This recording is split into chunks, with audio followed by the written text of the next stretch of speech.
The Nomiki Show. I don't know if you guys heard, but the CIA, the Central Intelligence Agency, is now woke. When I was 17, I quoted Zora Neale Hurston's How It Feels to Be Colored Me in my college application essay. The line that spoke to me stated simply, I am not tragically colored. There is no sorrow dammed up in my soul nor lurking behind my eyes. I do not mind at all. At 17, I had no idea what life would bring, but Zora's sentiment articulated so beautifully how I felt as a daughter of immigrants then and now. Nothing about me was or is tragic. I am perfectly made. I can wax eloquent on complex legal issues in English while also belting Guayaquil de mis amores in Spanish. I can change a diaper with one hand and console a crying toddler with the other. I am a woman of color. I am a mom. I am a cisgender millennial who's been diagnosed with generalized anxiety disorder. I am intersectional, but my existence is not a box-checking exercise. I am a walking declaration, a woman whose inflection does not rise at the end of her sentences, suggesting that a question has been asked. I did not sneak into CIA. My employment was not and is not the result of a fluke or slip through the cracks. I earned my way in, and I earned my way up the ranks of this organization. I am educated, qualified, and competent, and sometimes I struggle. I struggle feeling like I could do more, be more to my two sons, and I struggle leaving the office when I feel there's so much more to do. I used to struggle with imposter syndrome, but at 36, I refuse to internalize misguided patriarchal ideas of what a woman can or should be. I am tired of feeling like I'm supposed to apologize for the space I occupy rather than intoxicate people with my effort, my brilliance. I am proud of me, full stop. My parents left everything they knew and loved to expose me to opportunities they never had. Because of them, I stand here today a proud first-generation Latina and officer at CIA. I am unapologetically me. I want you to be unapologetically you, whoever you are. Know your worth, command your space. Okay, I'm just gonna lead with this. The best spies are the ones who fit in. I'm unapologetically going to occupy the space of bombing the community that I came from.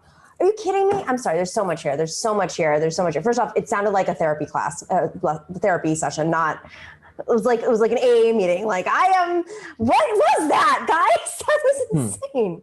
Jordan. Well, I gotta say, first off, her cover's blown, right? Like if she was to do the spy, like that's not gonna work anymore. So just that alone, I don't know what's going on there.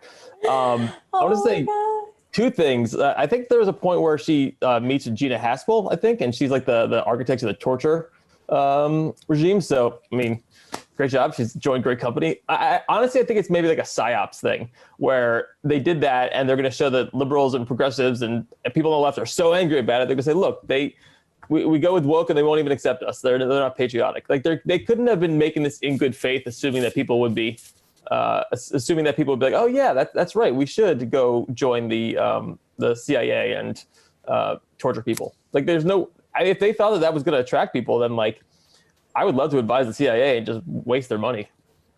I mean, here's the thing, Simon, when people join the CIA, do they know that they're joining a torture institution, or do they think they're like, in Homeland and like really getting the bad guys? And I feel like it's none of the above. I feel like you're recruited. Like they look for you. They see how you test.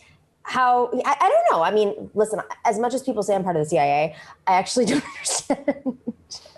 No, I mean, I know someone who did an internship with the CIA, and he really thought that he just thought it was like a great opportunity to like, I don't know, contribute. I don't know. I don't really know. But like, I don't think that they're all like excited to go bomb other places, right?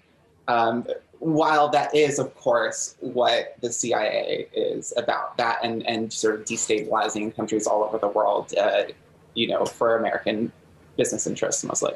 But yeah, it's awful. I think it's very much doing the meme, right, of the airplane that has like the rainbow colors and the Black Lives Matter and the like Democrats versus Republicans. You know the one I'm talking about. Yeah. It's very much that, and it's just very frustrating to see the way that the establishment co-opts all of our sort of messages, like legitimate messages about intersectionality and identity politics and things like that, that just get so distorted. Like I did the focus right at the end of the video, like on her shirt with like the raised fist inside of the. Mika.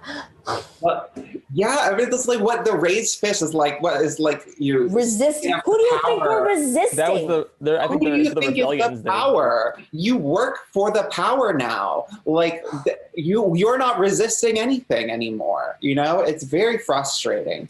Maybe that was in honor of the coups that they attempt and they support. Maybe that's what it was for. Listen, guys, they're reforming. They're reforming. They're no longer directly involved in the coups. They have 3 or 4 consultants to outsource them. That's how it good. works. Well, as long as she doesn't have blood on her hands. I think we spent like 20, 30 years getting just constant CIA propaganda through pop culture anyways. I guess this is kind of the next step in a weird way. Yeah, I mean, I love Homeland. I know what it is, guys. I know what it is. It even got to me.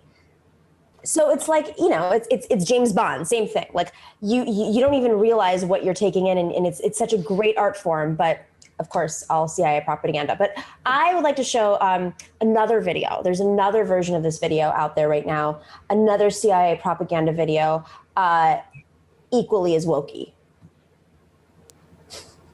I've never been like other girls, you know, I've never done what the patriarchy wanted me to do. When I was a little girl playing Marco Polo in the pool with my friends, I would hold their heads underwater and make them tell me where Polo was. You know what I mean? When we played I Spy, I would always spy the communists, right? I would always spy the communists. And so just things like that. You know, in college, when other girls were doing acid, I was the one giving them the acid, and then I would psychologically torture them for information. And so I've always just been a little bit different, and that's why I joined the CIA. You know, if I could go back and tell this little baby girl something, I think I would tell her that, you know, women can do murder too. We can do a little murder too, if we want to. I've already seen that like 10 times every single time. It's perfect. It hits the nail on the head. Yeah. Perfect. It's empowering. I mean, I can't say it as a man, I can't say it, but I imagine it's very empowering.